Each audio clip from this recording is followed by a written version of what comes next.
Good morning. I'm Cynthia Schendel, and I serve as co-chair of the Social Work Advisory Committee of the Kansas Behavioral Sciences Regulatory Board. Today is Tuesday, February 3rd, 2026. I ask the members of the advisory committee to respond to a roll call to signify their presence at this open meeting that is being conducted remotely by conference call and other electronic medium. Andrea Perdomo Morales, Present. Donna Honer Quayle, Annis Boyer, Jasmine Cohen Young, Mary Gill, Mike Gillette, Present. Leanne Gendry, Here.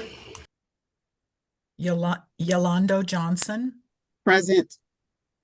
Christy Sanders, Present. Eric Schonecker, Present. Robin Unruh.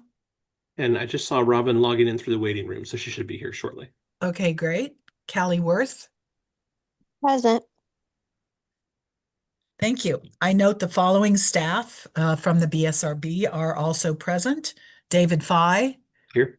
and Leslie Allen. Here. Thank you. Next, David Fye will read a message concerning this meeting being held remotely. Thank you, Cynthia. And as you were reading through the names, I believe Annis Boyer, I wasn't sure that her volume was working. So Annis, could you go ahead and test that and make sure that we can hear you? Okay, I don't think we're able to hear you. So, well, I will go ahead and read through some of the introductory information and just want to make sure that we can get your contributions later in the meeting. Yeah. Okay, I think we can hear you now. Thank you. Great. This is David Fye, Executive Director for the Kansas Behavioral Sciences Regulatory Board. Public comment allows the public to address the advisory committee about any concerns, but the Kansas Open Meeting Act, or KOMA, does not require the advisory committee to provide public comment or answer questions from individuals. Individuals requesting to provide public comment could contact the Executive Director prior to the meeting by sending an email to david.fye@ks.gov. There will be no public comment at this meeting as no individuals requested time for public comment.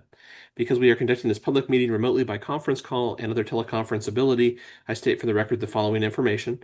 Public access to this meeting is conducted by medium of interactive communication that allows members of the public without cost to attend the meeting through the use of the conference call and on the board's YouTube channel. While the meeting is conducted remotely, the requirements of the KOMA are not suspended. Therefore, we will be conducting this meeting pursuant to the KOMA. On January 15th, 2026, we sent notice of the advisory committee meeting to all individuals who had requested notice of such meetings. The notice was also posted on the board's website, ksbsrb.ks.gov. You may obtain a copy of the notice at that website. An agenda and other media material have been posted on the board's website and are available for review. You may also request a copy of the agenda specifically by sending an email to david.fye@ks.gov with the subject line request for the agenda, and it will be sent to you. The notice contains information for the conference call and YouTube channel that allows the public to attend the meeting free of charge.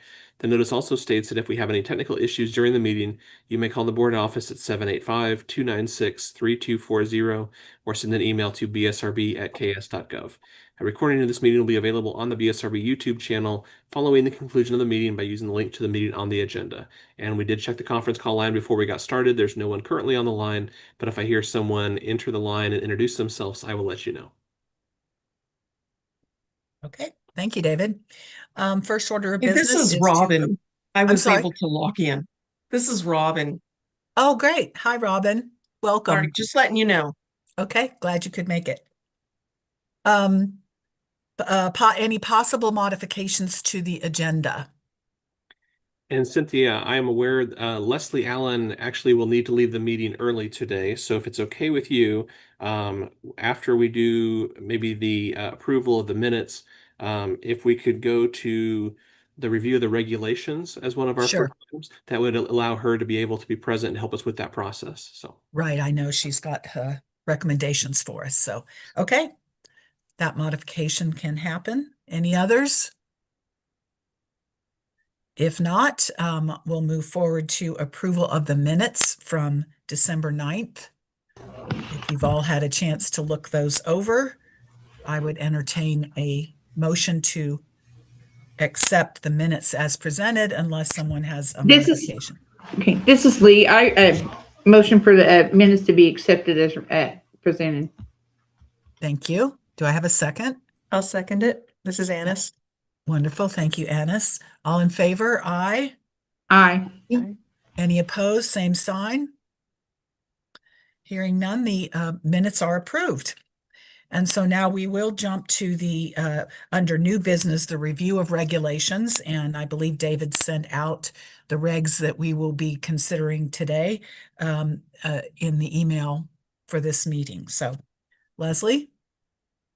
And just as a reminder for everyone, we started this process the last meeting using one of the regulations as an example, but we are going through a lot of the regulations that have not been reviewed by the advisory committee in some time, just to make sure that the language is up to date, consistent. Also, if there's any references to things that were changed in statute that are also reflected in the regulations, we want to make sure those are matched up.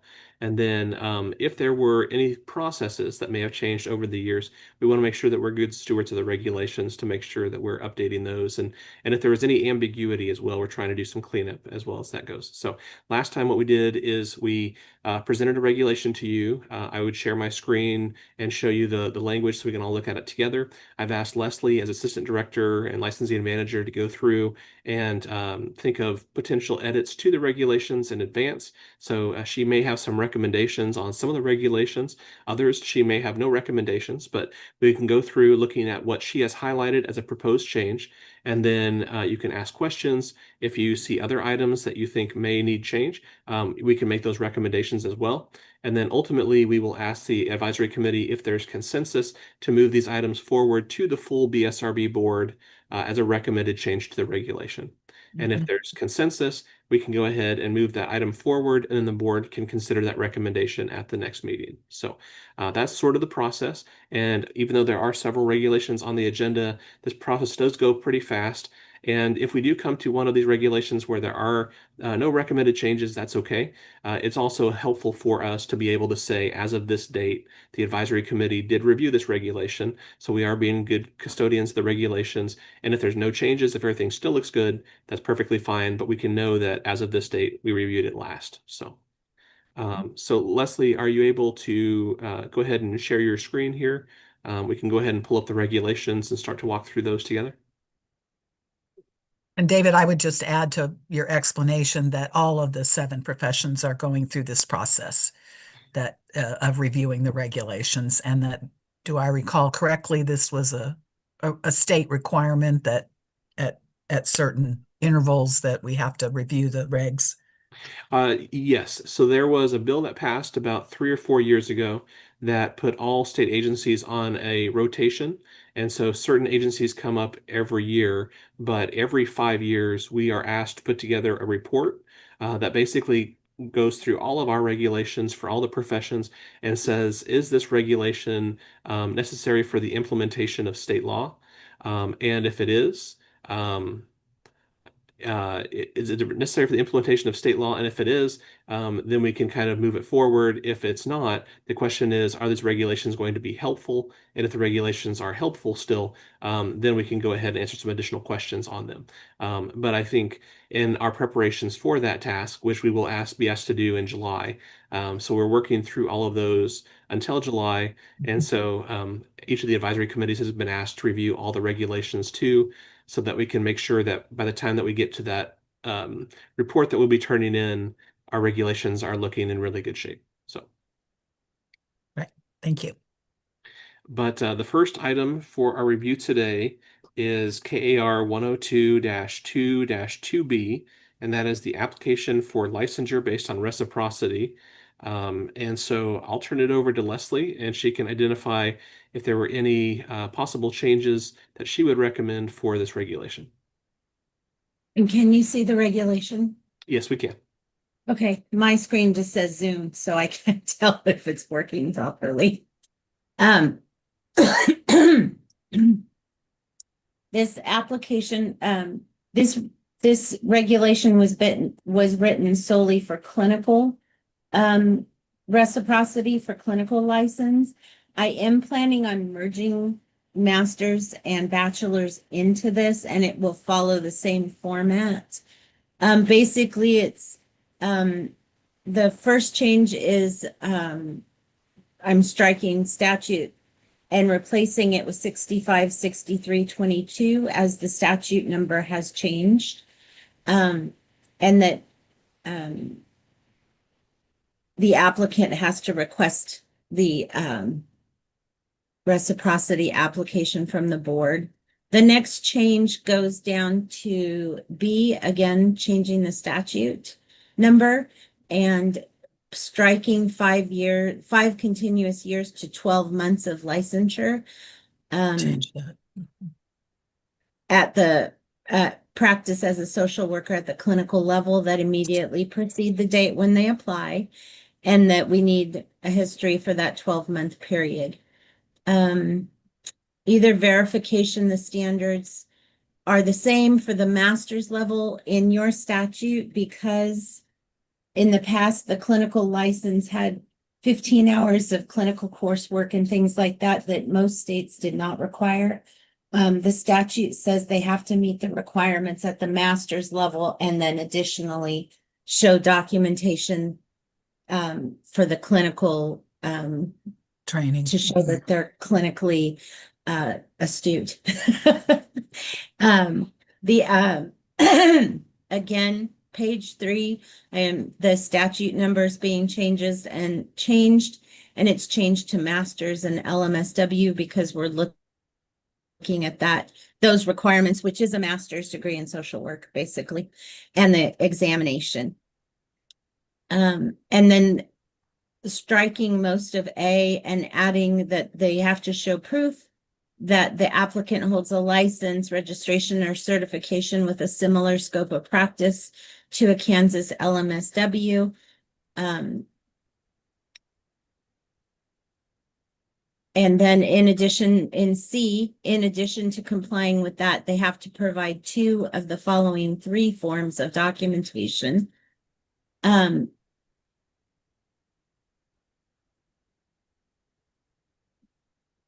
And then in number 1 on page 4, I'm striking the applicant score on the exam because the exam company doesn't give scores anymore. It just says pass or fail.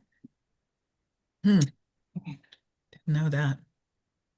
Yeah, it's still that they still have it, but we don't see it because different states had different requirements. Different So it's thresholds, different right, to okay. pass. Yeah, That pass makes or sense. fail.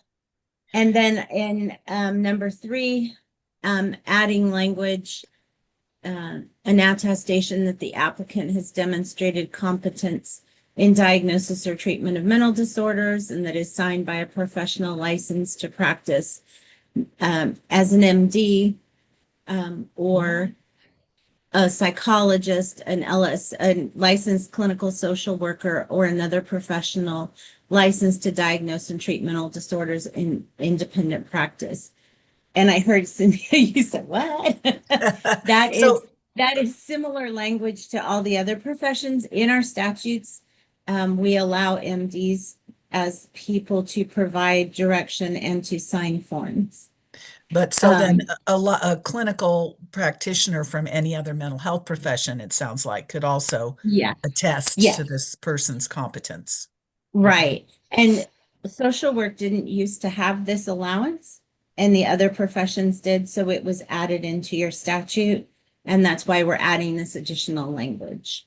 Okay. And then it's going to be the same for an LBSW or an LMSW. They have to show that they're licensed at that level for at least 12 months, or the standards are substantially equivalent. Okay, Okay, so now I'm gonna, before we move on to that one, let's go ahead and take them one at a time. okay.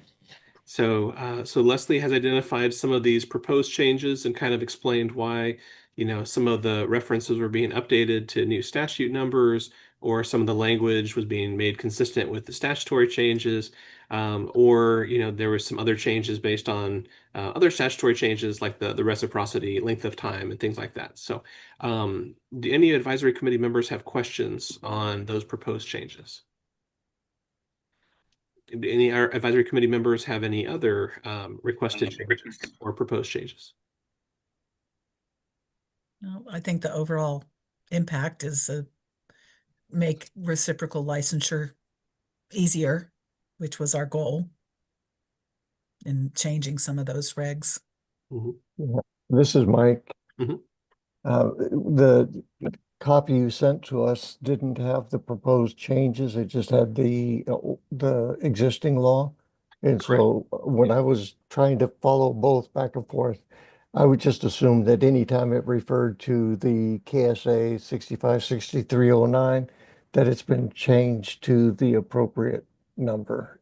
And the reason I say that is under Part B of that, Part 2, I didn't catch if, when I was looking back and forth, if the proposed Okay. one had made that change. That's all. Thanks. Yes, you are correct. Every time it mentions that statute, it'll be changed. Yeah, good question. Mhm. Any other questions? So Well, do we need to vote to approve those? yeah, I think that Just- might be clean. You could do it by consensus or you can do it by vote, but a vote is always easy to do. So would there be a motion by a member of the committee to move these proposed changes forward to the BSRB board as recommended changes from your advisory committee? I'll move it. Support. Okay, All in favor? Aye. Aye. Any Aye. opposed? Okay, sounds like the changes are approved. okay. Well, thank you. And thank you, Leslie.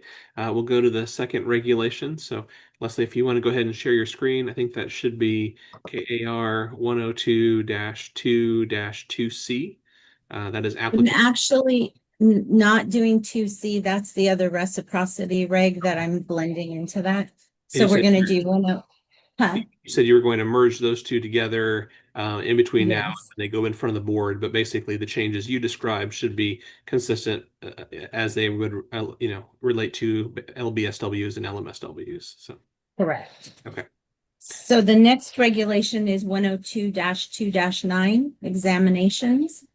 And it's saying that anyone who doesn't meet the requirements of reciprocity, which is 102-2-2B, shall be required to pass a nationally administered standardized written examination approved by the board. And then I've stricken the language in 1 and 2. Because it's not really, I guess, the language that we're using now. As I said, they don't have a pass point, they just pass or fail. So it says they have to pass and that they shall not, and then we're leaving the language saying they can apply up to 4 months ahead of time of graduation, for bachelor's and master's. And then in D, that is being struck because it's talking about shall pay a fee required by us for the exam, and we no longer do the exam. That's done all through the national exam company. So that just needs to be taken out. And those are all the changes I have for that. Okay. Well, are there any questions for members of the committee on KAR 102-2-9? Or any other recommended changes for members of the committee? If not, would there be a motion by a member of the committee to move forward the proposed changes to KAR 102-2-9 as recommended changes to the board? And this is Lee. I recommend it. I give a motion to make the changes as recommended. I'll second. All in favor? Aye. Aye. Aye. Aye. Any opposed? Okay, those changes are approved. Great. And now next we're looking at KAR 102-2-11 renewal and reinstatement.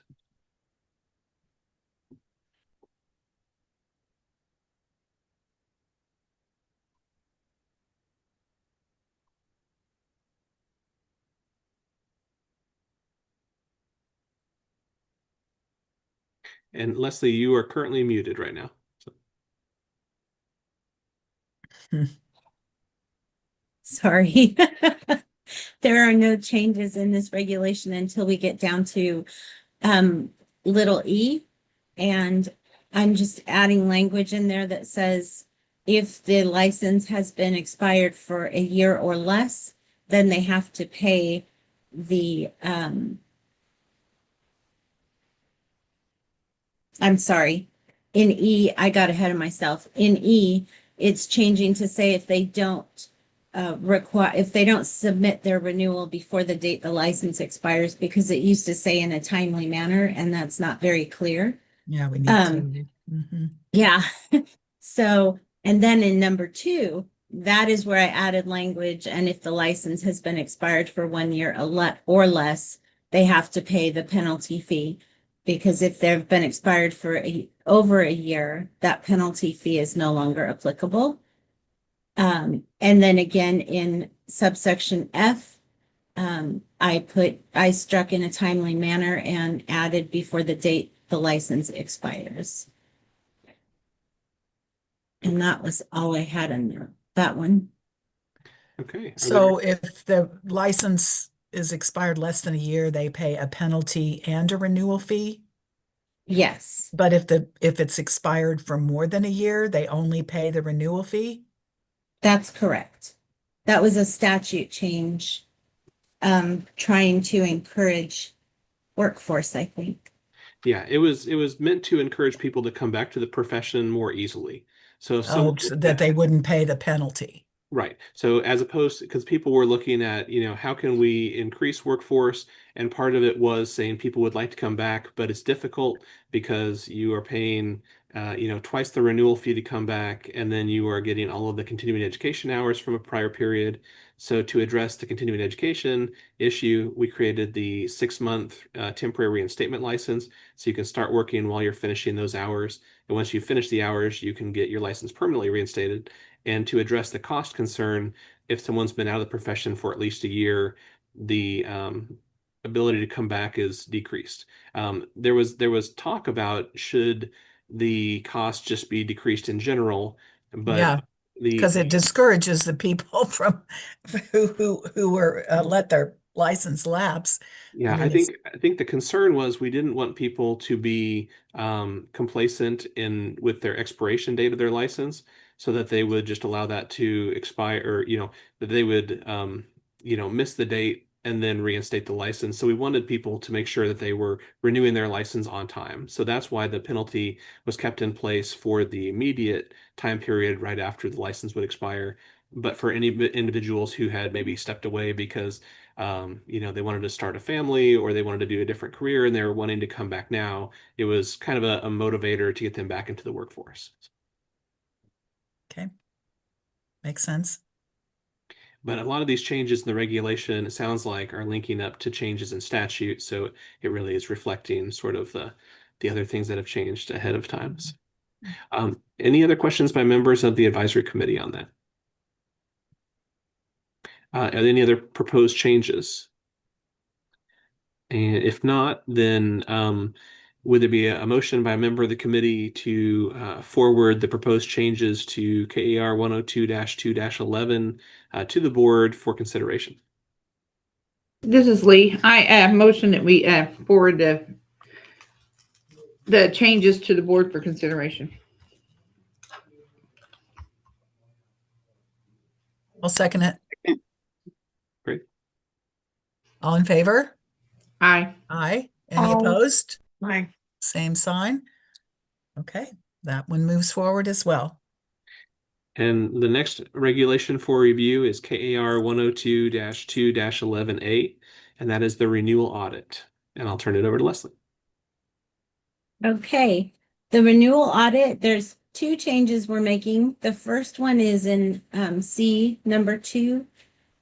We're striking the original and adding copies of the continuing education documents, because having social workers have to mail all their original certificates is it's costly, and we've done a lot more electronically since COVID. So a lot of people would prefer to, scan all their stuff and send that in.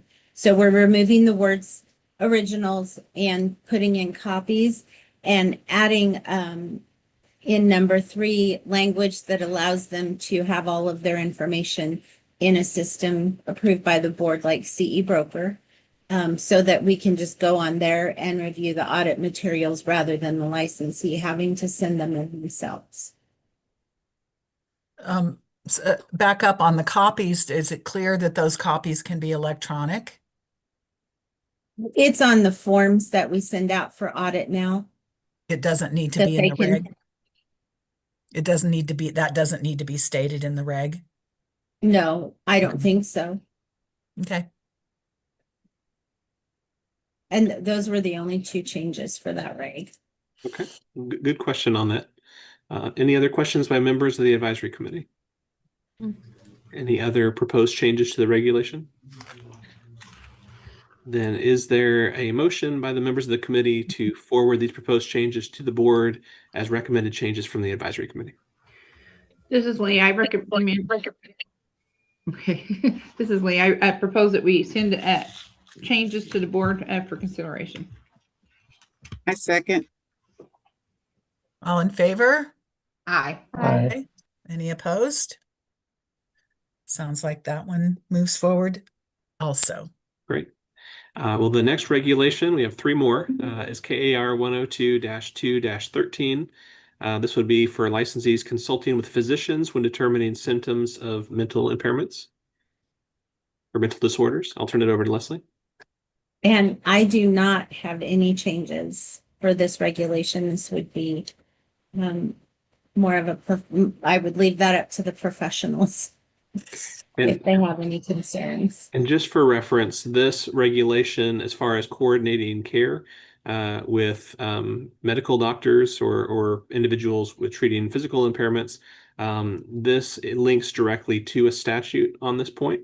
So this is something that is, in law. So our ability to change this at a regulation level is somewhat limited.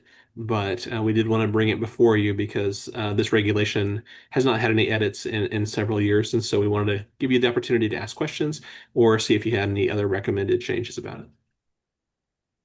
Well, my recommended change would be the next time we put forth a bill that we propose striking this because we're the only profession that has to do it. Actually, there's a version of this for the other professions. And Leslie, is that consistent with the other professions across the board, or? Yes, this is Okay, that's statute different. and regulation is consistent for all professions, even So- psychologists. So they all have to notify the client's physician unless the client waives that right. So I'm just Yes, that's curious, correct. any of you that are practicing seeing clients, how often do you get any response from the doctors?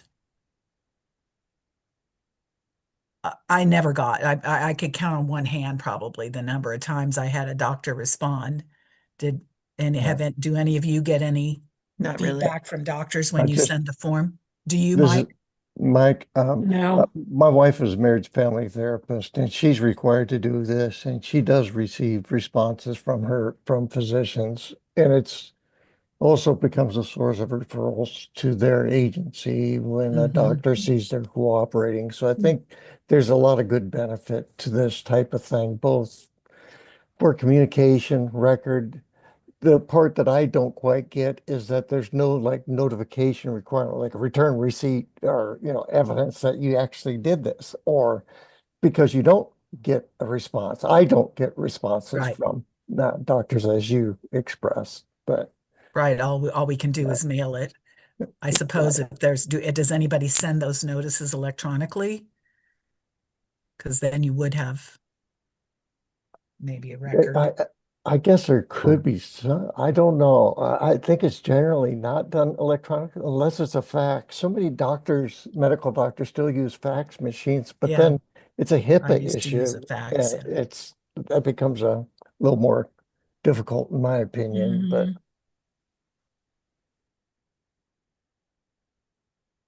Well, we can I don't definitely think there's revisit. much room for changing this, so.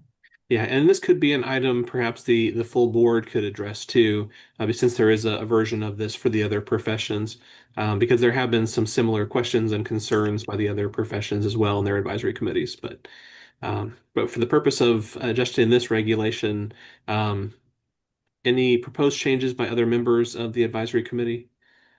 If not, we can just record in the minutes that this regulation was reviewed, and there were no proposed changes from the advisory committee. And so that way we have sort of a date marker to say this has been reviewed as of this date, and then we can revisit it maybe a few years in the future to see if there's any possible changes at that time.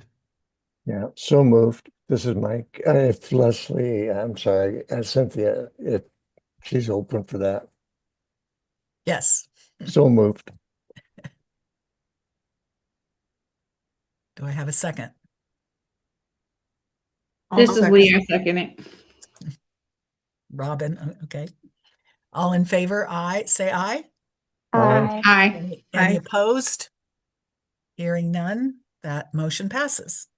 We have two left. The next to last one is KAR 102-2-14, designation of referral source for use in the diagnosis and treatment of mental disorders. And so, Leslie, could you explain the proposed change here? Sure. In statute, we are required to list what version of the DSM the board is currently using. And since we've done this, they have put out a new text revision. So I've just added that under behind 5th edition text revision to use the most current DSM. Does the statute require that we designate which? We can't just say the most current That's correct. DSM? Yeah. Okay. Yeah, and part of the reason I think for this is there have been some past versions of the DSM where there were changes that were made in terms of what was considered mental Yes. impairment and different things like that. And so I think some of those topics at time, became political. So I think the legislature would like to have some oversight as far as which one was being named the official version that the agencies were using. And there's also sort of been a in terms of sovereignty as a state, we generally don't defer to a non-state entity, because then if they might make a change that we would disagree with, our hands would be tied and we would have to follow along. So when we list a specific one, then we're very specific as far as what we're following now, and then we can always update it in the future. But I think in the past, it's kind of been the discussion that I've heard as far as why this was specifically mentioned. But and the other professions have a similar regulation, and the proposed changes are consistent across for the other professions too. So, any questions on that proposed change? Any other recommended changes for that regulation? Okay. Is there a motion from a member of the committee to move that proposed change forward as a recommended change to the full board? I move. This is Lee, I second it. All in favor of advancing this regulation as written or as amended? Say aye. Aye. Any opposed? Okay, that one passes as well. Okay, and the last regulation up for review is KAR 102-2-15, services rendered to individuals located in this state. And I'll turn it over to Leslie. This regulation requires that if they're practicing with someone who's located in Kansas at the time of services, they must be licensed in the state of Kansas. And I do not have any changes on this regulation. And this is a regulation that the other professions have as well. So any questions by members of the advisory committee or recommended changes for this regulation? I think this is consistent across other states as well, that they require that you be licensed in their state. And Some do. a lot of this is the impetus for the multi-state compact. Mhm. Well, if there's no other recommended changes for that regulation, we can go ahead and reflect in the minutes that this regulation has been reviewed and there were no recommended changes for the advisory committee at this time. Do we have a consensus on that? Any opposed? Okay, I Great. think that wraps that up.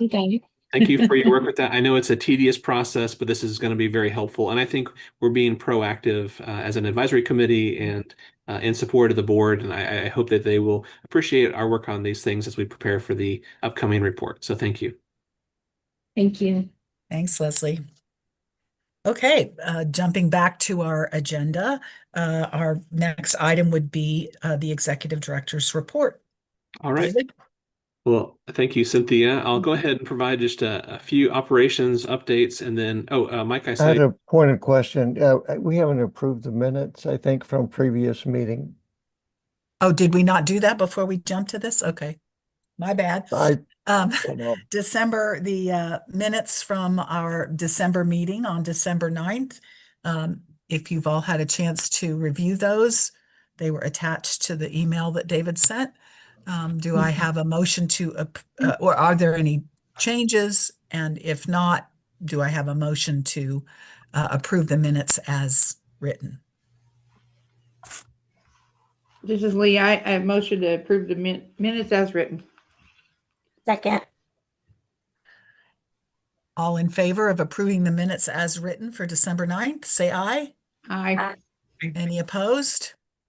Okay, thanks for catching that, Mike. Now we can go to the executive director's report. Okay, great. We'll start with an operations update, and then we'll move to some legislative updates, and also give you a little bit of information from the most recent board meeting as well.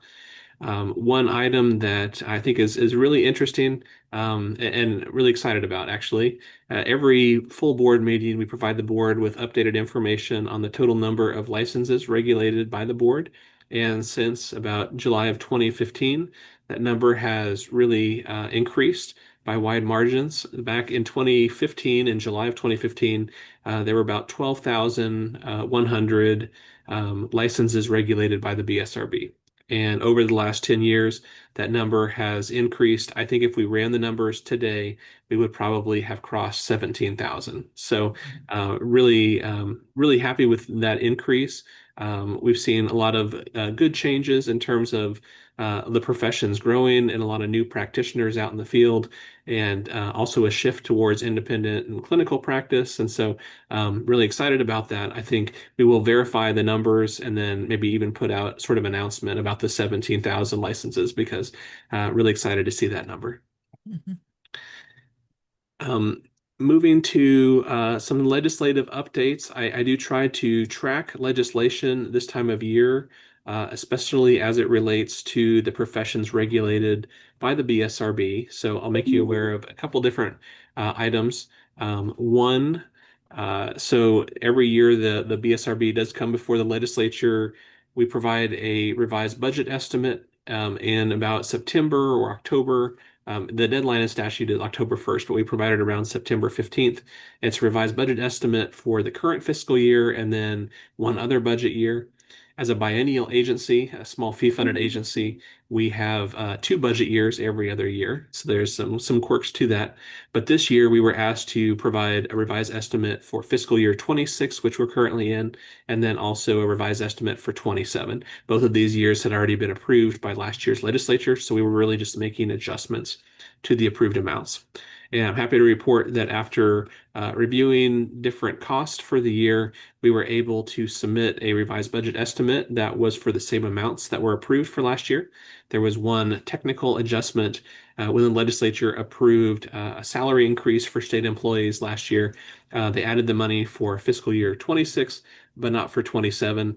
And so to make sure that we can hold that consistent, there's an adjustment being made for agencies that have a 2-year budget, like the BSRB. So you'll see that consistently across a lot of the fee-funded agencies. But with the exception of that, everything came in at the approved amounts. Our budget was approved by the House Higher Education Budget Committee. They asked a few questions, and I think in general we're very pleased with the information that we provided.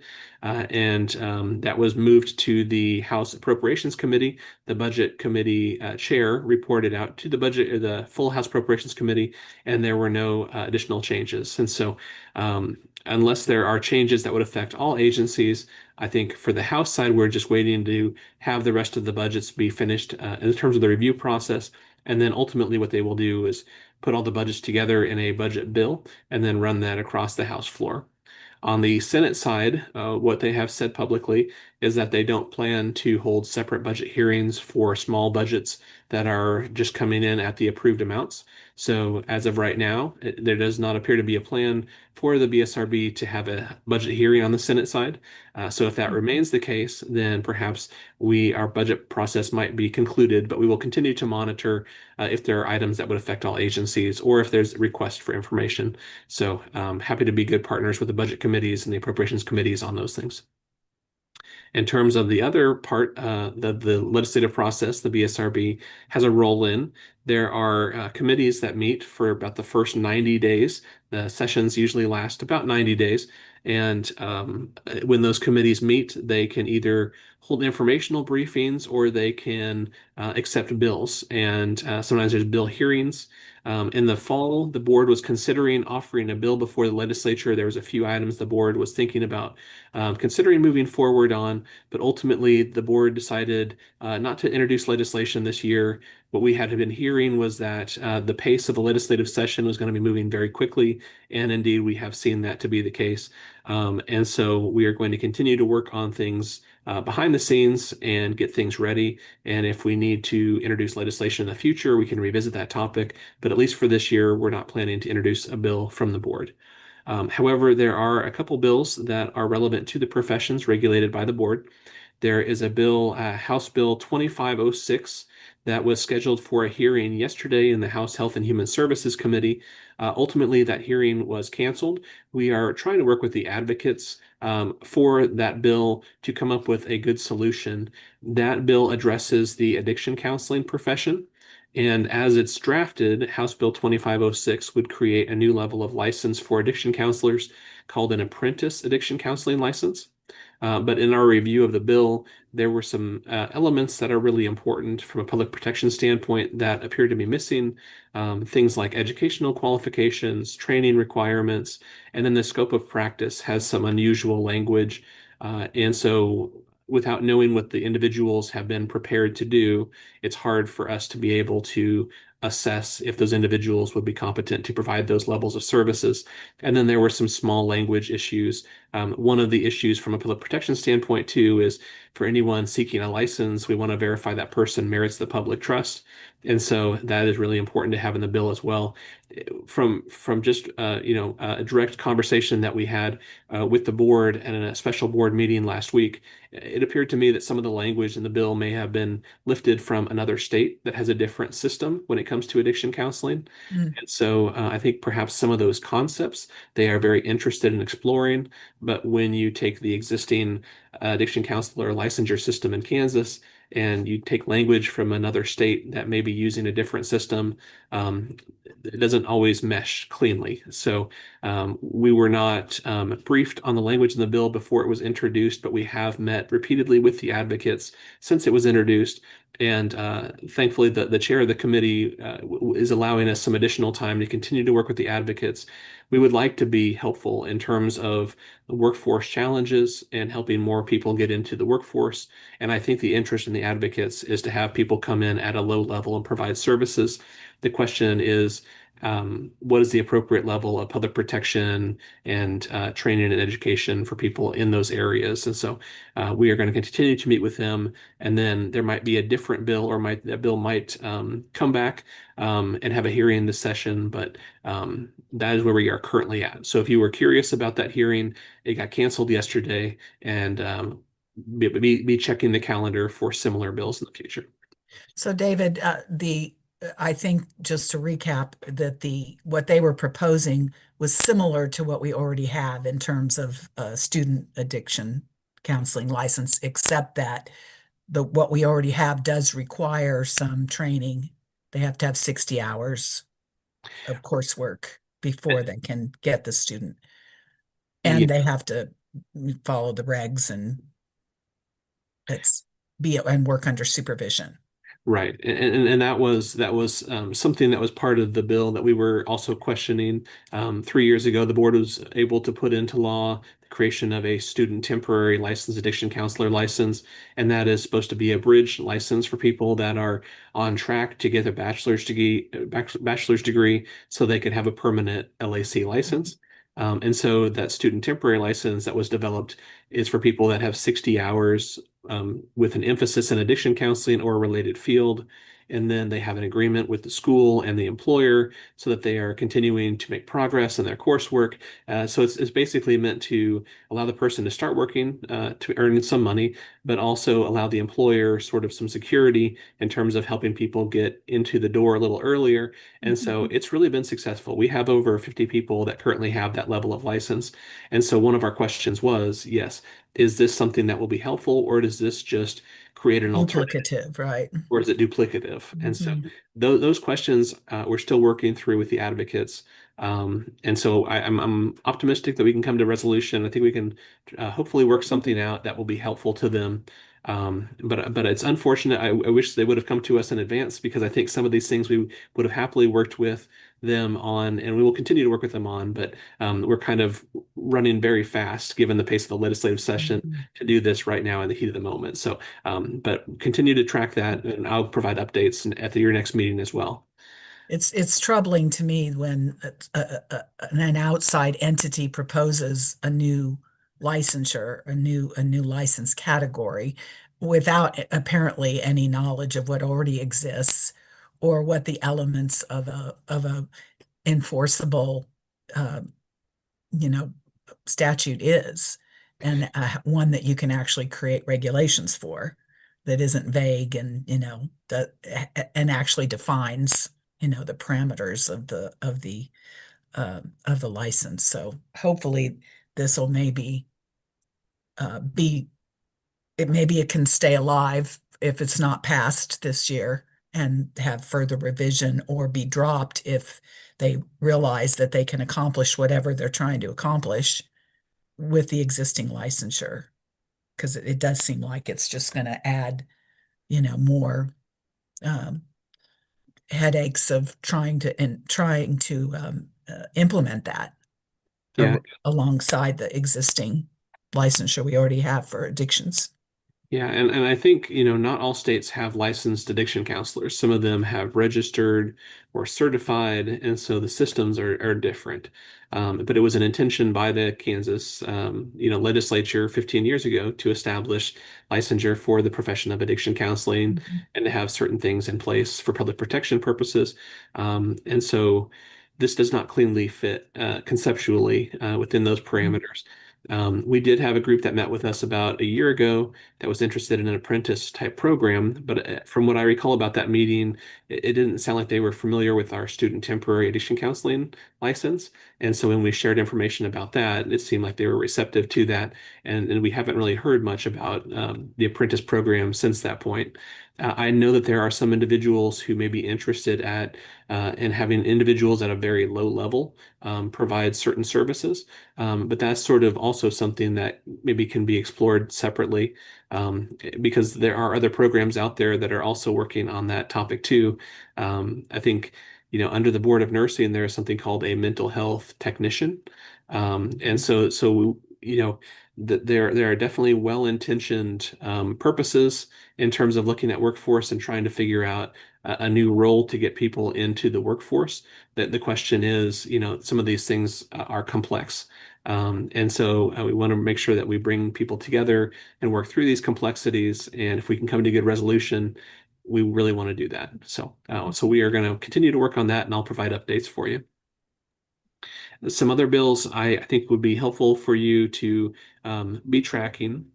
There is a bill for your profession specifically, that is House Bill, let's see, 2480.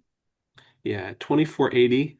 That would create an exception to certain mandatory reporting obligations for licensed social workers when working under the supervision of an attorney, and permitting an attorney to require a licensed social worker to keep ethical obligations of attorney-client privilege when working under the supervision of such attorney.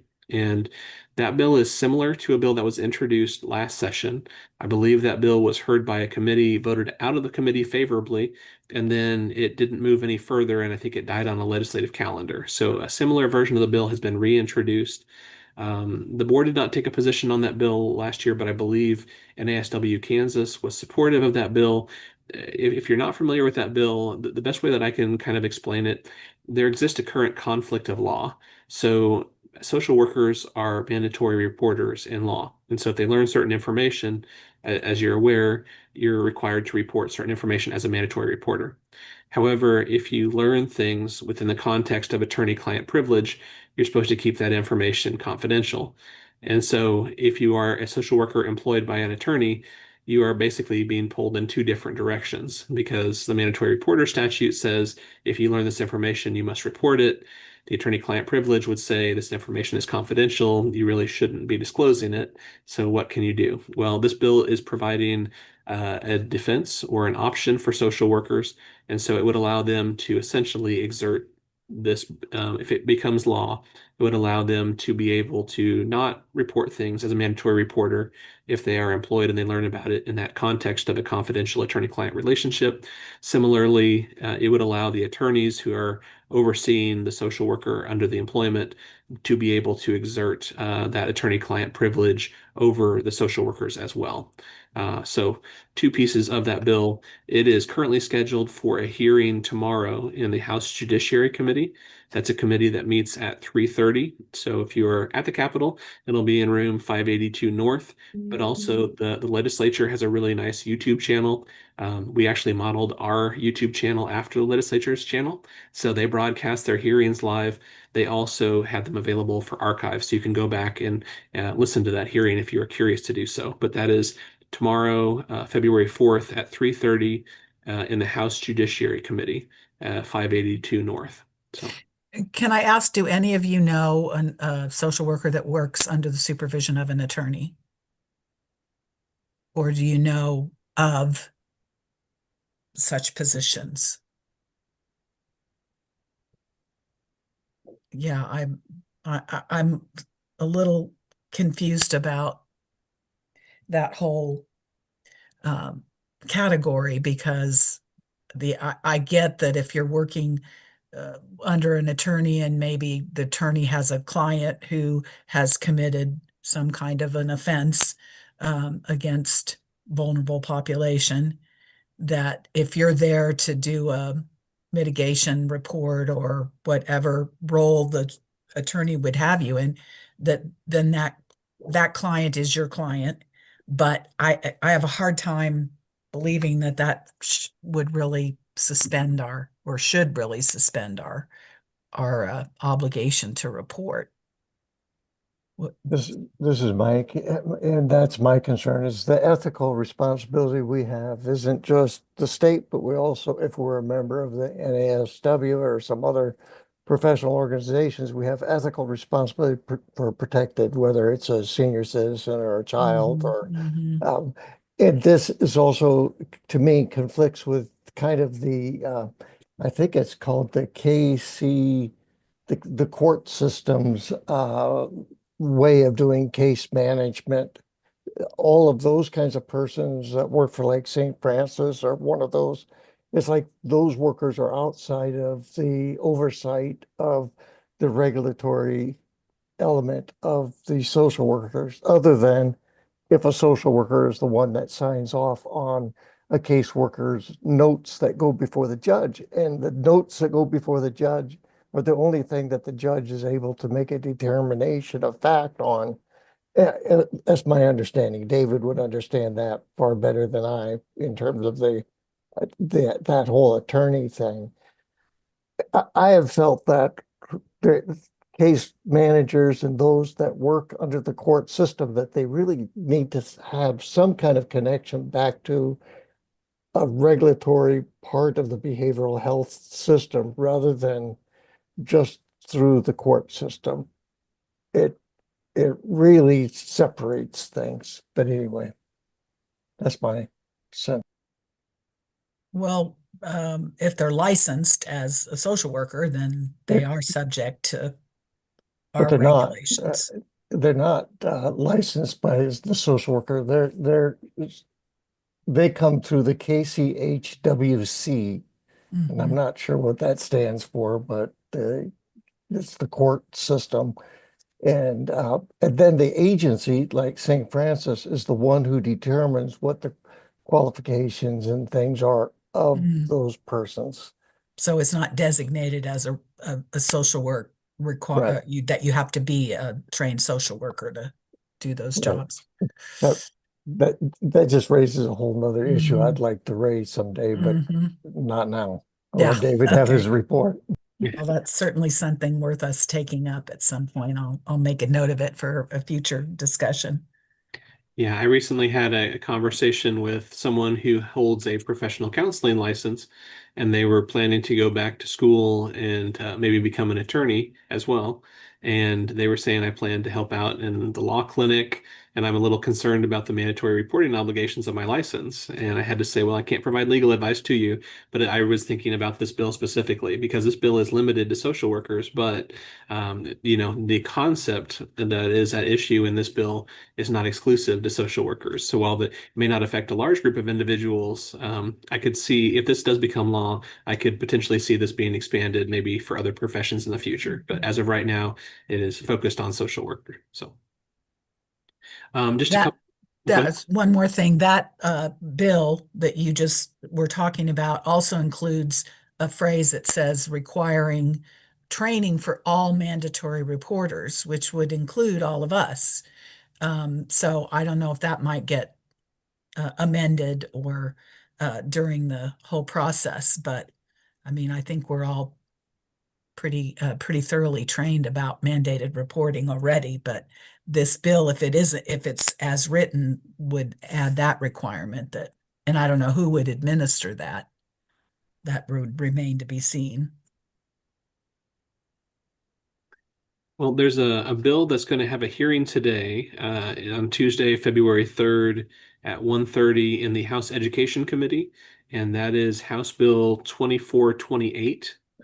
That is a bill that would require the State Board of Regents to establish curricula and designate courses at post-secondary educational institutions relating to DEI-CRT related courses and content, and requiring the study of American institutions and certain programs at freshman orientation concerning free speech. So I don't have a great deal of familiarity with that bill, but that is one, if you are tracking what the legislature is looking at concerning the DEI topic this session, that might be a possible bill to be tracking. Again, it's House Bill 2428, and it's scheduled for a hearing in the House Education Committee this afternoon at 1:30. Do any of you in the academics know anything about that bill or heard anything about it? No, but I will definitely follow it. Yeah, that sounds like a potential bomb. And then just one more. There's several bills, but I know our time is limited here. I'll just highlight one more, and that is House Bill 2352, which would require a duly ordained minister of religion to report certain abuse and neglect, except when reporting would violate the penitential communication privilege and require training. And that bill was originally going to have a hearing January 26th, and then it was moved to Wednesday, January 28th, and then the hearing was canceled. So I haven't seen any further action on that bill. I just found it interesting given the other topics that we've kind of discussed as far as mandatory reporting and things like that. And so if you are interested, that might be an interesting bill to follow as well. So, Can I, okay. can I ask a quick question about House Bill 2420, the one about not being able to provide mental health services in school environments? Do you know where that is or what's happening? Yes, well, so it looks like that bill had a hearing in the House Education Committee. And I think they were planning to take action on that bill yesterday. Oh, And I have not heard what the results of the action were. Usually they hold a hearing, and then sometimes if there's no controversy or no questions, sometimes they take action as fast as that same day or the next day. Someday they allow some time if there's going to be amendments and other things. And so it looks like the hearing was on the January 22nd, I think. And then the committee took action or was scheduled to take action on it yesterday. You may want to go back and check to see if the House Education Committee made any changes to it. Okay. That was the bill that says you can't provide services to students without parental Yeah. uh, And I know some folks are knowledge. working on language in the bill to really identify what mental health services are, but I don't know if it was successful. So just curious. Well, that bill stems from the anti-LGBTQ crowd that doesn't want students to be able to be, and that was one of the concerns, was what if the student comes to the school social worker or the school counselor because of something that is happening at home, because of some problem that's happening, or that the parent is being abusive or whatever. And how do you allow the service to that child under this statute if it got passed? So definitely one we need to watch. Well, I'll move next to some updates from recent board meetings. I do try to keep you all informed as far as what is taking place at board meetings. The last full meeting was on January 12th. One of the major items the board continues to do is to work through the unprofessional conduct regulations, looking at the similar topics side by side to see if there can be consistent language across the professions. So that is something the board is dedicating a bit of time at each meeting to. The board also reviewed and approved a lot of regulation recommended changes that have been brought to it. For your committee, that was KAR 102-2-2A. And so the board did recommend that change. So that is going to be forwarded for approval or through the process to be modified. It'll still need to have that language approved by the Department of Administration and Attorney General's office, but ultimately it'll be put out for public comment. And then the board discussed the process this year that they're going to be putting together a strategic plan for the BSRB, a multi-year strategic plan. And so they asked members of the board to be prepared to discuss a SWOT analysis, the strengths, weaknesses, opportunities, and threats, if you've ever done a strategic plan. And so the board expressed some interest at the out-of-town meeting in the fall as far as putting that together. And so they asked board members to prepare for further discussion at the next meeting in March. And then, as I mentioned, we had a special meeting of the board very briefly, just about 20 minutes to 30 minutes, to talk about House Bill 2506. And at that meeting, we previewed the bill for the board, and the board expressed concerns, specifically what we had already kind of highlighted, that there seems to be some items missing from the bill in terms of educational requirements, training requirements, concerns about the scope of practice, concerns whether it's duplicative of the existing student temporary license, but also noting that the board wanted to work with advocates to address workforce shortages, but we wanted to work with them to make sure that whatever is created in a way that ensures the public protection mission of the board. So that was the meeting that took place on January 27th. And I'll go ahead and wrap up my report. I did just want to make you aware of one last item.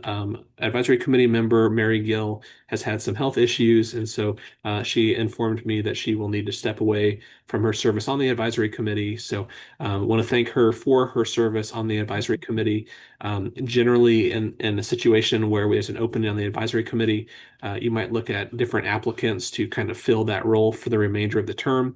But since we are so close to the end of the fiscal year, that'll come up at the end of June, you may want to just wait till you put out a call for applicants at after the April meeting. Usually what we do is we talk to you about the new process around the April advisory committee meeting.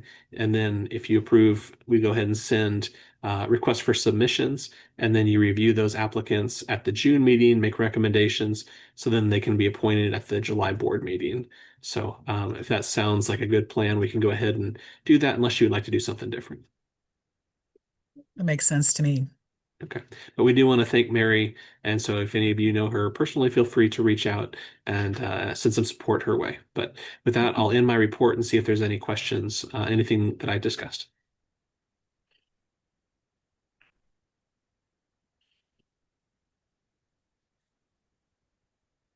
So if there's no questions, thank you for that report, David. And we would move on to the next item, which is an update on the Social Work Multi-State Compact, which David serves on the commission that's putting that together.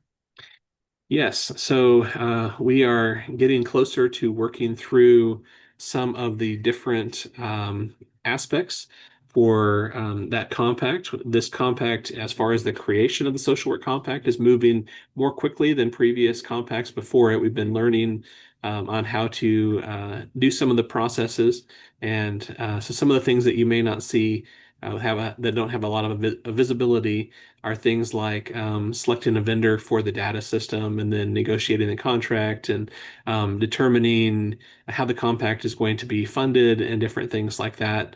There's also some implementation rules and how states can go live and different things like that.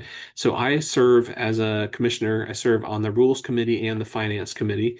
The Rules Committee was unable to meet in January, but they're trying to schedule a meeting for sometime in February. They have a poll out, so I've responded to that. So I'll give you an update at the next meeting in terms of that.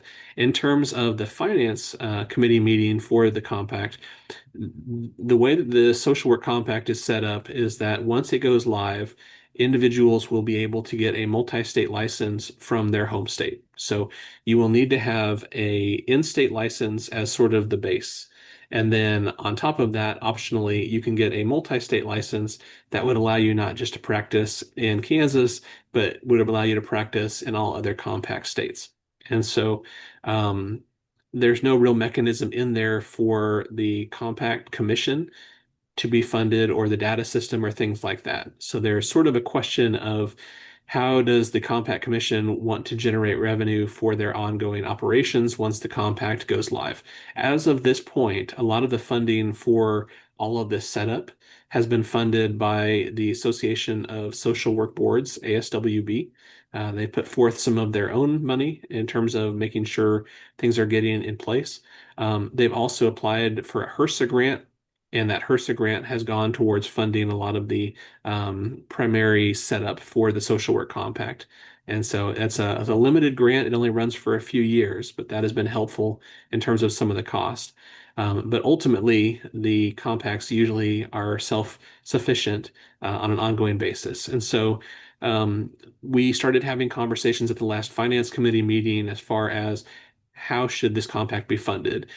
Should, some compacts, and not very many are funded this way, but at least one of them, there is a certain amount that is charged to the state, and every state has a certain fee they have to pay. That's not the preferred mechanism because usually what the other compacts do is they find a way for individuals who want to participate to bear some of the cost of the compact. For example, the professional counselor compact, the way that works is individuals who want a privilege to practice in a different state, when they purchase that privilege, there's an administrative cost that goes along with that. And so I think the social work compact will be very popular. I think a lot of people do as well. And so, as a starting point, I decided to throw out an amount for an administrative charge as a starting point to get the conversation started. And so, I think as popular as a social work compact will be, I think for it to really take off, if we can get that administrative charge as low as possible, that will really help a lot of people, and it will incentivize the multi-state license. And so I threw out a term of $10. So when someone gets a multi-state license, they would pay $10 to the Compact Commission as an administrative charge when they got their multi-state license. There were concerns that perhaps that amount was too low, but I think as popular as the compact will be, I think probably that amount should be good. But then again, I'm one voice, and so I will push to keep this amount low. But someone needed to start the conversation, and I went ahead and decided to throw that out there. I was looking to see how many social workers we have in state, how many had previously expressed support for having a multi-state license. And I was thinking, as popular as that appears to be from our polling here in Kansas, I expect it to be similarly popular in other states as well. So that is at least what I have put out to the committee to be discussed. They are also going to get input from the executive council and probably have their legal counsel take a look at that as well. But I am hopeful we can get an amount somewhere in that ballpark, because I think if we can keep that cost low, it'll be it'll more incentivize people to get a multi-state license. And then once they see the value in having the multi-state license, they're more likely to renew at that level as well. So that is what's going on currently with that. But yeah, I'm happy to answer any questions. Mike, I saw you had a question. Yes, it seems like our state would incur at least $10 expense to participate or to take someone's license and say that they're a part of that. So I can see the multi-pack needing the $10 for their administrative costs. I'm just saying. Yeah. Uh, So, and what we had talked about before, as far as the cost of a Right. multi-state license, we wanted to keep that low as well. And so Right. for that, and one of the things too, in transitioning from our current system to a multi-state model, we are going to lose revenue from losing the out-of-state licensees. That right now we have a fair amount of social workers that live in another state but get a license in Kansas. We expect once the compacts go live, they will drop their Kansas license. So we will lose revenue that way, but we can make up for it by being able to charge for a multi-state license. So the current plan is in Kansas, once we go live, the cost of a multi-state license would be $25. And that would last the same length of time as your in-state license. So you would have to have your regular in-state license as the base. The multi-state license would be $25. And then that surcharge for the compact commission, I'm hoping we can keep that somewhere around $10. So, $35 is what I'm shooting for. 10 of that would go to the compact commission. 25 would stay here in Kansas. There's still a few steps before that gets all finalized, but that's what I will be pushing hard for. I think it's just really important to have a strong launch. And if we can keep that down, if it turns out that it's not sufficient to fund things like the data system and other costs related to the commission, we can always reevaluate. But I'd prefer to keep the cost low. And then if we need to reevaluate after that point, we can. So that's what I'm pushing for on an individual level as part of the member of that committee. But ultimately, it'll be up to the executive council to kind of make the decision on some of those things. And are we looking at fall, like winter for a launch? Yeah, I would say late 2026 is a reasonable goal. The biggest thing right now is that so we have done an RFPs for possible vendors. We have selected the vendor, and there were contract negotiations with the vendor for what type of a service they were going to be providing. And so I believe that contract is being finalized. And then that will let us know sort of the ongoing cost of the data system, which will be one of the biggest costs that we'll have to kind of figure out how to be funded. And so once that data system has been determined, then it's going to need to be built. And then they're going to be looking for states to provide data to test out before it goes live. And so the biggest feature of the data system will be a way for individuals to verify, someone's not licensed in Kansas, but do they have authorization to practice here? And we can check the data system to see, okay, this person does have a multi-state license. Their home state is anchored in Nebraska or California or another state. So there's a few different technological steps that will have to happen. In an in-state standpoint, what we are doing is we are moving forward with steps to require a background check. That is another requirement for the compact. We have been meeting with KBI and having our staff members trained on how to do the background check. And so what the board has approved is for, once we are able to do so, to make background checks a requirement for individuals when they're applying for a new license. But we also are allowing individuals to opt in to do a background check if they are currently licensed, and that is for the purpose of gaining eligibility to practice under a multi-state compact. because these compacts are basically requiring background checks. But since we have not required one historically, we want to have a mechanism for people to do that. So for the social work profession, what we would do is if you would apply for a multi-state license, we would do the background check at that time because it's a new license. And so that's how that would work. In the meanwhile, we're getting trained from KBI in terms of how to access those. We're putting in place a process to send out fingerprint cards to people so that they can have those run, and then we can get access to the system. We've also been talking with our licensing host and building into our own licensing system how to track who has had a background check, when they've had it, and if there were any issues. And so these things are all being worked on behind the scenes, but I think by the time the social work compact is ready to go live, we should have the background check already in place. And so we're not planning to go back and have everyone with an existing license have to do a background check, but for new applicants, when that goes live, that'll be a requirement.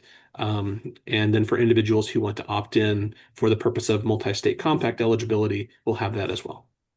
So And David, if someone has had a background check for some other purpose, is that transferable and usable, or will they need to have another one? unfortunately, they'll need to have another one. Okay. They've said very clearly that they do not allow sharing of information, even if someone had a recent one for another purpose, like related to school or related to Mhm. employment. The cost of doing the background checks is $57. So what we're planning to do is have that essentially someone will have to sign a waiver that we will keep on record. We will send them the fingerprint card.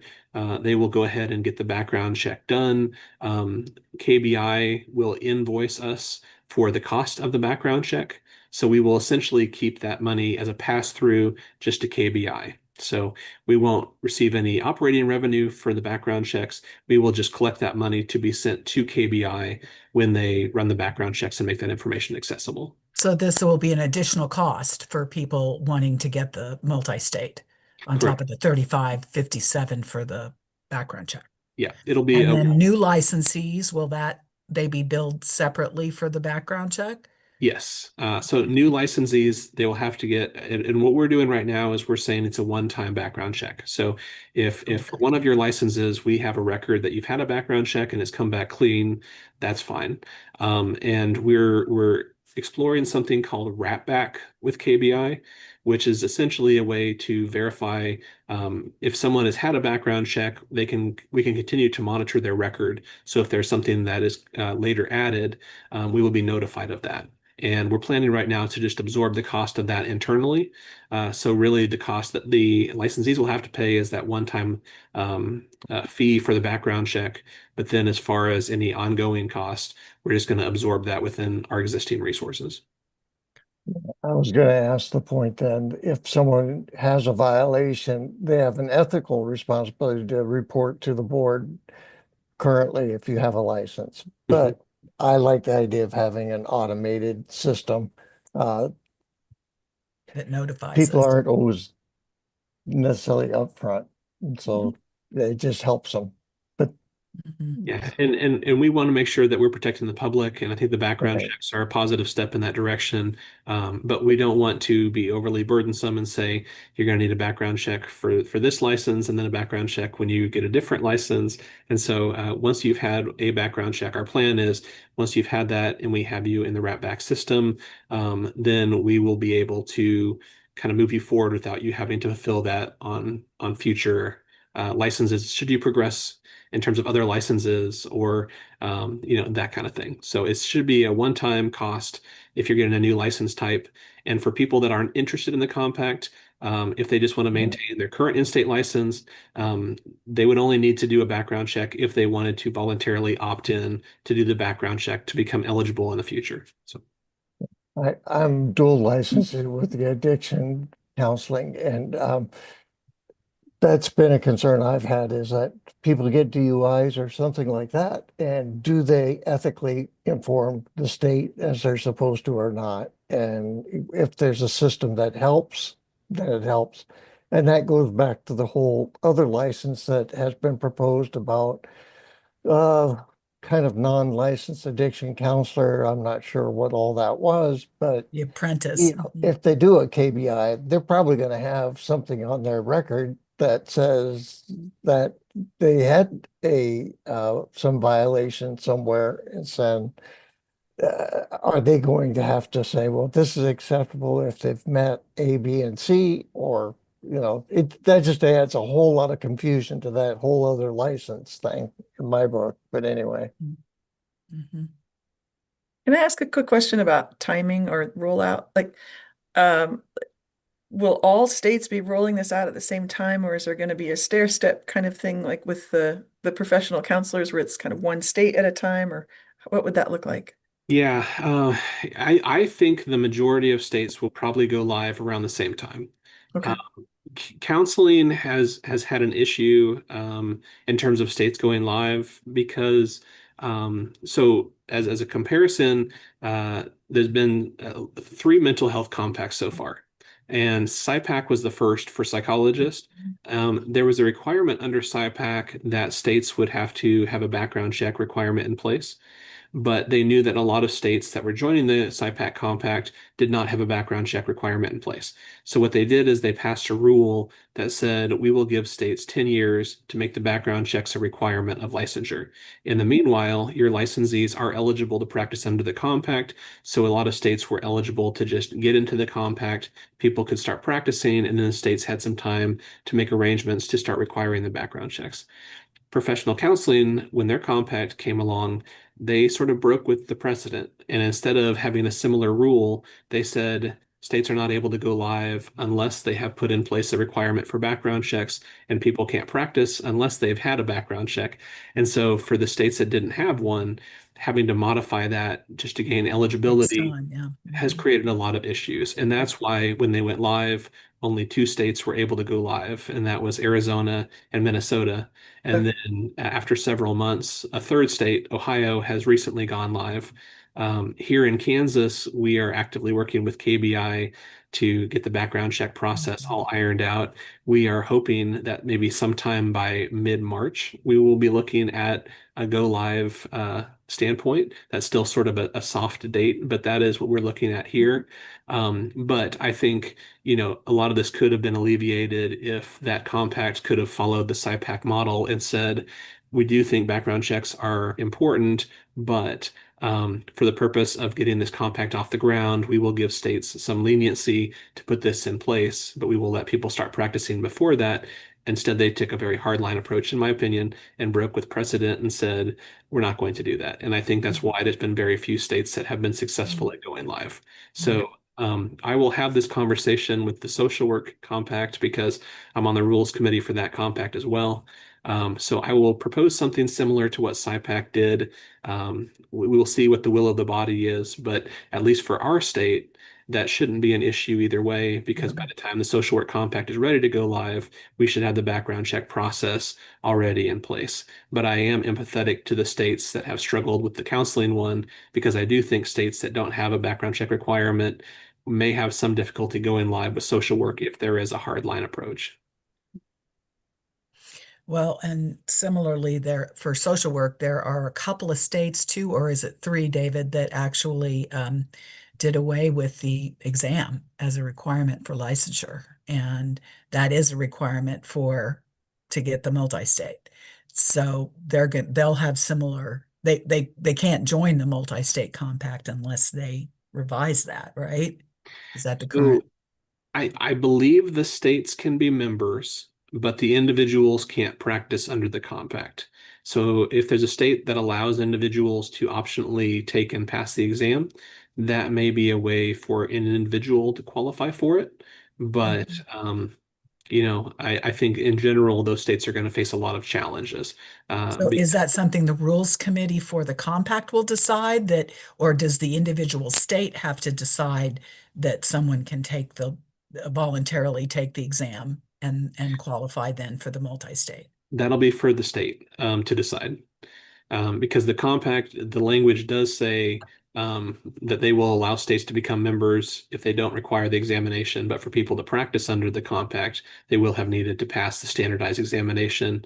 And the ones that are identified right now are the ASWB exams. And so for individuals to practice under that, they would need to take those. And so the states would basically be responsible for allowing a mechanism for people to optionally take the test, even if they're not required to for in-state licensure in some of those states.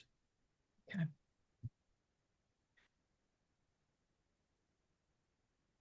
Any other questions about the multi-state? Okay. Well, it's been a long time coming, but I'm excited that we might actually have a launch before the end of the year. Yeah. And just to let you know too, I know that when we hear about some of the compacts like SIPAC, we were able to go live very shortly after that was enacted in Kansas. But part of that is because we were one of the later states to join that compact. And so a lot of the work had been done behind the scenes. That Mhm. compact commission had already been set up. And Right, so, we were only seventh, I right. think. For the social work compact, we were the seventh state to pass the legislation. So we helped them meet the minimum threshold for the compact commission to start meeting, and then a lot of these decisions to be made. And so, so compared to other compacts, this one is moving fast. But I know there's a lot of social workers that are really ready to start practicing under that. So I'm empathetic to that too, and I'm excited about it. I think it'll be really helpful. So yeah, later this year, I think that is a reasonable target. But I'll try to give you more information when I hear more about maybe the pace of the data system. So, Mhm. Okay. All right, great. Well, moving on to old business. Um, we wanted to update you all on the NASW transition. You might recall that NASW eliminated 23 state chapter executive director positions and paired those states with another state so that one executive director is trying to run two states and stay on top of two state houses and legislation and all of that. So nobody really, there was no clear outline for how that was going to work, or what the duties would be for the ED who is having two states. We were, Andrea and David and I were able to meet with Tanya Rickles, who is the president of NASW Kansas Board right now, and Denise, and I'm blanking on Denise's last name, David. and you're talking about the executive The director. ED from Iowa, who is now in charge of Kansas as well. I am. Oh, Andrea, what did you say? I believe it's Rathman, but let me just Rathman, double. yeah, I had Rath in my head, but I thought there was more to it. Anyway, she joined us in this meeting, and she expressed puzzlement about how the decisions were made at the national level as to which EDs were going to be riffed and how they were going to combine states. She noted that we had a very strong legislative presence in Kansas, and that was, a huge piece. Certainly, the main piece that our former AD Becky Fast had provided, which was to be very vigilant about bills that were being introduced, to be very aware of any that would affect our profession. And we did have and continue to have for this session a paid lobbyist that she used. She did a lot of the advocating herself, and would marshal various social workers from around the state to provide testimony, et cetera, when there was a bill that was going to impact our profession. But then she also would utilize this paid lobbyist, which is where a lot of our dues money, such as was left. At this point now, National has increased once again how much they take of the dues that NASW members pay. I think they now take 60%. In any event, the lobbyist had already been hired for this session before this riff happened. And Denise reported that she's been working with that lobbyist and utilizing him more than even originally intended, to track some of these bills that David was telling us about, and to make sure that we keep our finger on that pulse through NASW. What will happen after this session, and how she will keep track of what's going on in Kansas while also trying to do that in Iowa isn't clear at this point. I think Tanya's term is up sometime in the summer, and she's not sure what she's going to do in terms of, moving forward with NASW. But for now, she's very on top of what's happening there in the State House and, tracking those bills and trying to keep us informed of whatever's going on that could impact the profession. There was a meeting of interested social workers maybe about probably 6 weeks ago, Andrea, that what came out of that meeting was a proposal to explore establishing an alternative social work advocacy task force, if you will. And that wouldn't necessarily be in lieu of NASW membership, but could exist alongside it. But there's strong concern amongst those that attended that meeting and others that I've spoken with about losing that ability to track what's going on at the legislative level in Kansas. We know that licensure in general and regulation in general is kind of under attack, and is there are lots of attempts to change or add to or eliminate from existing statute and regulations. And there's a lot of concern about what happens to our profession and other licensed mental health professions if we don't have the very active presence and advocacy that we've had in past years through NASW. So, Andrea, or David, would you add anything to that report? And Andrea, do you wanna go first? I don't have anything to add. I think you covered it well, Cynthia. So just looking forward, this is something that Cynthia, David, and I have been wanting to do, is to keep in pretty frequent contact with NASW Kansas. And so this is a great opportunity for us, since we are all on the same, we all want our clinicians in the state of Kansas to have everything that they need. So I'm just excited about the conversations that we've had thus far and looking forward to the next ones. And there is a plan for us to meet monthly with NASW Kansas, at least throughout the legislative session and hopefully beyond. Yeah, no, I think this is great, and it was nice to make additional contact, and we are doing this with a lot of the state level associations. We've tried to set up some conversational meetings like this with the Kansas Counseling Association, Kansas Psychological Association, and so it's nice to make sure that we are keeping the conversation going and looking for areas that we can collaborate and work together. So really happy to make some additional connections, and I do want to I really sounds like Tanya Rickliff's, the president of NASW Kansas, is really doing really well with some challenging roles right now. So really want to compliment her, but I think she's doing a great job. Agreed. This is Mike. I didn't hear of that meeting, and I'm not sure how that was disseminated about that kind of association of social work, ASW Kansas type of a association, possibly. It's in my mind. It was a BSRB NASW meeting. Oh, okay. Yeah, it's really just I see. Okay. Mike, are you talking about the other one that Cynthia was referring to? Yes. Oh, I'm Yeah. sorry. Yeah, Becky Fast sent out the notice for that, and I don't know how, I had talked with her and she knew I was interested. I don't know how she put together the guest list or the invite list for that. But there was someone in that group who volunteered to sort of coordinate the establishment of a steering committee, if you will, to again explore the possibility of a social work advocacy organization in Kansas. But she has not yet sent out any notice about any further meeting.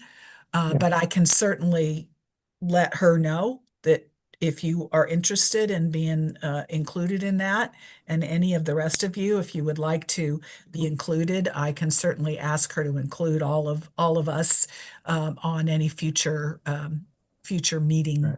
invite. I definitely would be. My personal participation in the NASW, whatever, the National Association, is because we had a chapter in Kansas. The only reason, So, right? so for me, an Association of Social Workers Kansas, kind of using the ASWB wording, Hmm. also helps establish it's not a national. This is, and A rather than state. saying Kansas Association of Social Workers, I hate to say I like the Association of Social Workers Kansas to help send the message. Anyway, Hmm. I'm sorry. Getting into Yes, it that would, meeting, this and I would be very, very wasn't at that much meeting.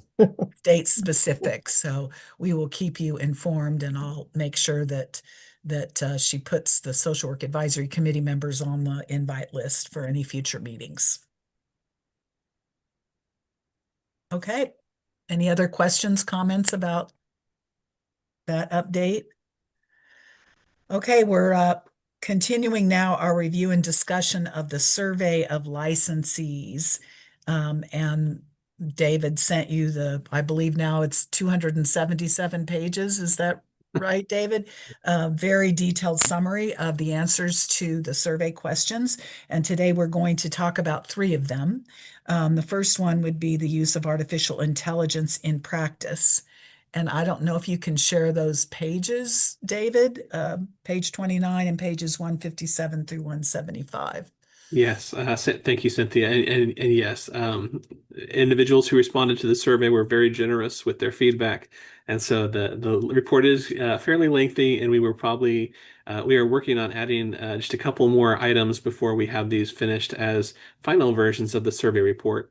I've been working with some of the other professions to just have a table of contents that lists out each of the individual questions that were asked in the survey, and then also coming up with an executive summary, so that if 277 pages sounds like too many, maybe 4 or 5 would be a good high-level overview of some of the findings. But I do want to make sure you all are aware that this effort to do this survey and the detailed analysis that David and other staff members have done are really valuable, and other states have asked to have access to the survey questions, et cetera, considering trying to do something similar in their states. So when we go to ASWB meetings, there's a lot of interest in this process and in this very detailed report that David and the staff have created. yeah. Makes Kansas a trailblazer in that regard.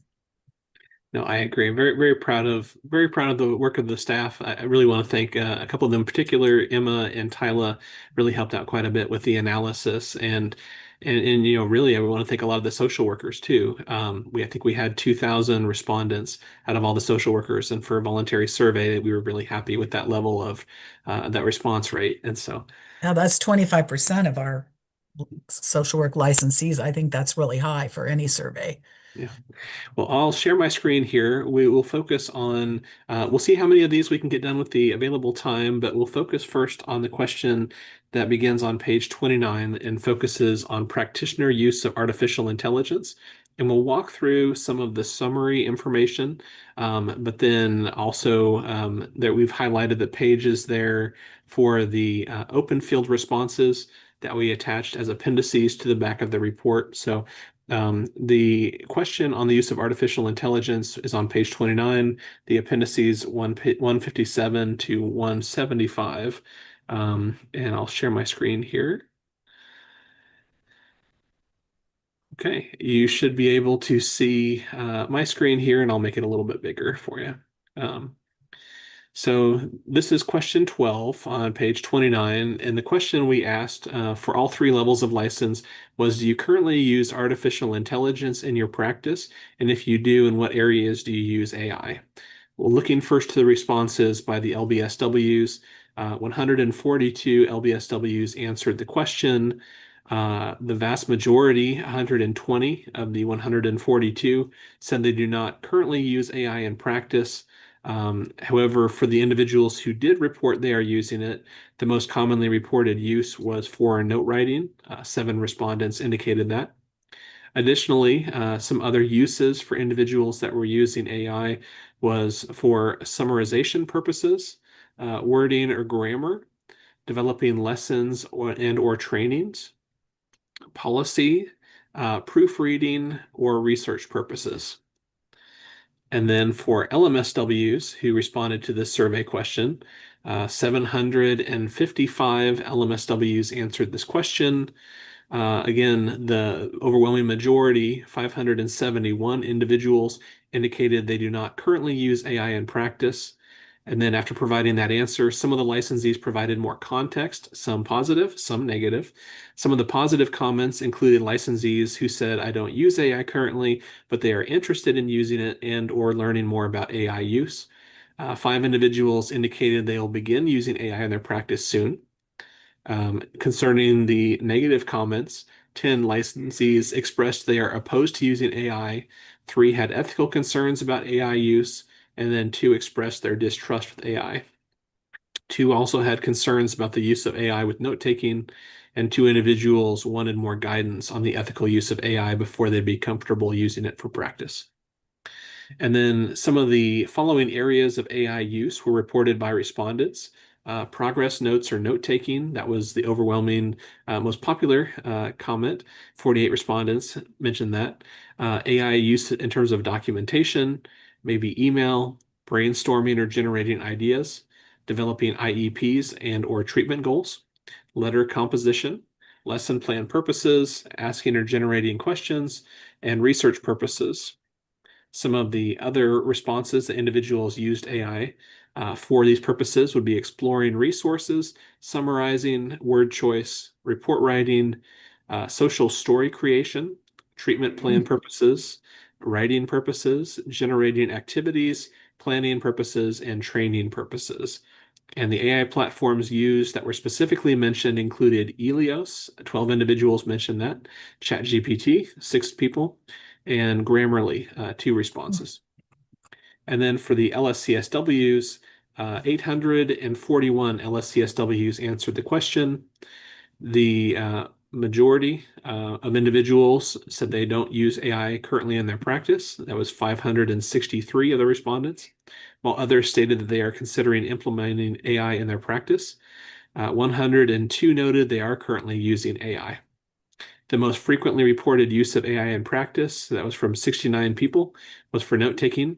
And then the following is a list of other reported uses: research, writing, grammar, marketing, handouts or presentations, and then treatment planning. And some respondents expressed concerns about privacy surrounding AI and client PHI. So that is the summary information. As I mentioned, the full open field responses are on pages 157 to 175. But now I'll turn it over to you as an advisory committee, looking at the summary information and looking at the information in the appendices. Was there anything that struck you that you were surprised to see? Were there things that you thought you would see and that they were confirmed that those were the popular findings or some of the resources? What are your takeaways from reviewing this question and analyzing the responses? Well, I wasn't surprised that the primary use seemed to be note-taking. But that I guess I would have expected maybe a few more people that were actually using it. I wonder if you did that survey even a year from how many more would be using it. Because Yeah. I know as we talked about it in this group, most of you are using it in some capacity or another, yes? Yeah, I would say the same. I think that many people use Grammarly that may not have seen that as an AI, maybe, Right. so but to use PHI or anybody's name, even in a Grammarly verification or check, that will, I think many people would draw a line and say they would not want anyone's personal identifiable or personal names being used in that kind of thing. And to generate worksheets or general statements, general worksheets or general types of questions, I would think that there'd be more people that could use it and might have some ways to expand their thought processes. Not saying it'd be the only source, but it's anyway. I would agree. I think many more people use it. They just don't necessarily realize if they are or aren't because of you go to Google, and Mhm. Google has the very first thing is an AI generated Mhm. response. So did you Mhm. Google anxiety with these kinds of conditions? And you Googled it and a general question. Well, you just used AI right there. Mhm. So um, anyway, I think in my experience, and I feel like it's fairly well reflected here, is that the biggest place for discomfort is the having an AI be able to listen to a session and oh, generate a note. Yeah. There's a yeah. lot of confusion about what that is and how that works, and everything seems to be moving so quickly and updating so quickly. It's hard to help people stay on top of it all, and I think there's a lot of discomfort there. Mhm. Say there's a lot of discomfort, but a lot of interest, because I think it's also Mhm. viewed as a tool for retention of employees to try to, ease that process of note taking. And and I think a lot of people are scrambling because there's not a lot of guidance around it. And Mhm. so just this very gray area right now. I definitely relate to the discomfort about the confidentiality because, I mean, it seems like there's a lot more documentation required now than maybe 20, 30 years ago. And every documentation that you do is a opportunity for someone's confidentiality to be breached. And having a, a a program listen to your session and create notes and then to I have a hard, you hear all the time about uh, stuff that was supposedly deleted or whatever that is retrievable. So even though those programs say that you would those notes disappear or what or the what however it recorded the session to make those notes is no longer available. I'm not sure I believe that with Yeah, with everything that we've heard. and I would say I have my cell phone sitting here on the desk next to And me. it's listening to us, right? It is that AI listening. Mhm. And how is that data being used? I have no clue. And So I mean, at baseline, is having so much documentation necessary to provide good care? Because it seems like it's mostly for billing, mostly to be able to cover that you've provided prove that you provided a service that's billable. From an educational standpoint, AI, and there's so many different types of platforms, and like I think Anna said, they upgrade. We're at 5.2 for Chat GPT, and it just seems to change. But I think it can be very helpful, or it is very helpful when we look at designing curriculum, Mm. um, online instruction. I mean, there's so many different ways that you can do it. However, I do think it's important to know how to use it. And so I think that piece is missing. The educational piece of teaching us how to, best practices, or just how to. I mean, because I think it could be very helpful if you know how to use it. I know you have the free AI things, and they offer certain things, but then when you start paying for it, then it opens up a whole nother window of Mhm. things. So um, So in curriculum, then should there be for social workers, should there be a class on how to use AI? yeah, Yeah, that's what we're thinking about. I mean, that we have to embed here at our university in our curriculum AI. I mean, it's mandatory. Mm, And so just talking about like telehealth, best practices for our social workers. So we're working on that. mhm. Any other thoughts or comments about the survey responses for AI, use of Yeah, AI? and I would also echo what Ms. Johnson said, uh, that a lot of federal programs require the curriculum to have AI as a part of the curriculum, or you don't get those federal dollars. Right. It's kind of a tough. They're definitely being pushed, and it's going to keep changing and morphing. Mhm. Any thoughts on the specific programs that were mentioned? I think the most popular ones were Elios and ChatGPT and Grammarly. Are there any that you were familiar with that you were expecting to see referenced more commonly, or were those kind of matching up with what you expected? I personally said Google, just a regular search engine, any search engine. Eric, I know you've said before you use a note-taking program. Which one do you use? It's embedded in Simple Practice, so it's part of their BAA. Okay. Mhm. Simple Practice, it's called. Mhm. Yeah, we use Elios at Bert Nash, so I'm not surprised to see some responses about that. That was a tough transition. Oh, was it? Yeah, it's real hard. Because the system is hard to use or No, because staff were very resistant? mistrustful of the. Yeah, it was a big leap of faith, which was hard to take. I bet. I bet. But it is a really good system. I think it's fantastic.